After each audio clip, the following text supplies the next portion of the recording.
Hi and welcome to Virtual Miss Friday. My name is Michelle Dale. I'm the founder of Virtual Miss Friday. I'm the creator of 1nSourcing, and you're inside 1nSourcing Initiate, where we're going to be looking at part 2, common provider complaints.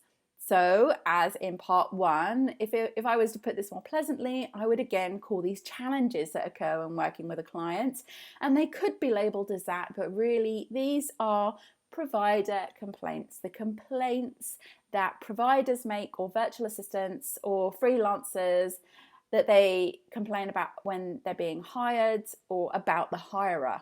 So because most of the time when they occur, the providers get upset, they give a warning to the client or not. Sometimes they don't. Sometimes they just stay silent, hoping it will change, and eventually would quit if nothing changes, believing there's no resolution, that this is just the way things are.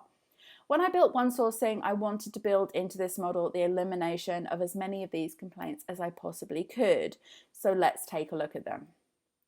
Now, the first one is the undoing and redoing of work. So the hirer basically eliminated key information for completing the job, which meant a lot of backtracking and redoing, but oftentimes the client doesn't want to pay any extra for that. So that's more of an issue with taking control.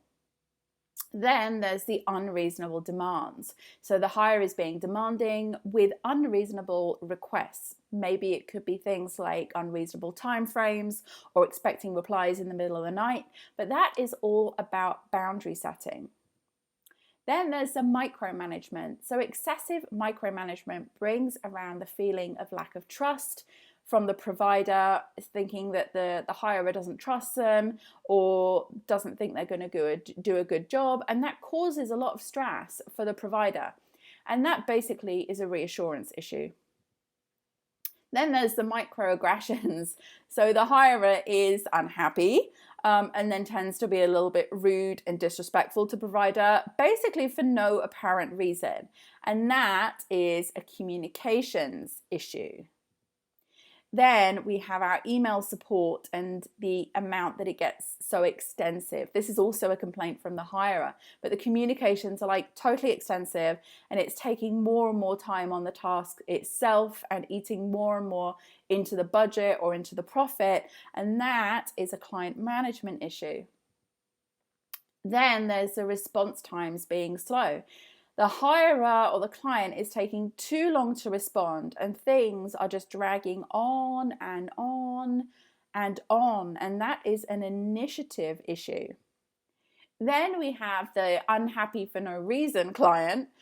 Basically, the hirer seems unhappy for whatever reason, even though they did get everything that they were supposed to get, but they're still not happy, and that is an expectation management issue.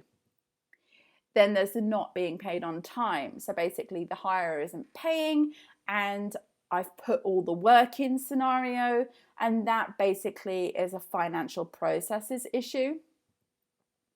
And all of those things are very, very manageable. They do not have to be issues.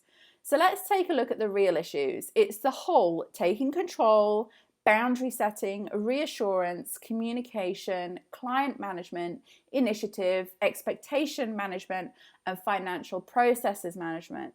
And all of these things often do not come built directly into virtual assistants when they start working. It's something that takes time to learn, or they have to take a course or take some kind of mentor or coaching or education or training to learn all these things and how to best management in the business. And these are all things that can be managed by the VA. It's not something that the client has to worry about. It's definitely a provider issue. But there is one more issue that I haven't mentioned, and this requires a lot of inner work to resolve. And we can help with this at Virtual Miss Friday through coaching and mindset support. And that is when the hirer says you're too expensive, and that makes the provider feel undervalued for the work that they're doing. And that, my friends, is simply a self-worth or self-confidence issue. If someone tells you that you're too expensive, that is simply an opinion, that is not a fact. And that's the opinion of someone who may or may not be a good fit for you, or may not may or may not be being reasonable.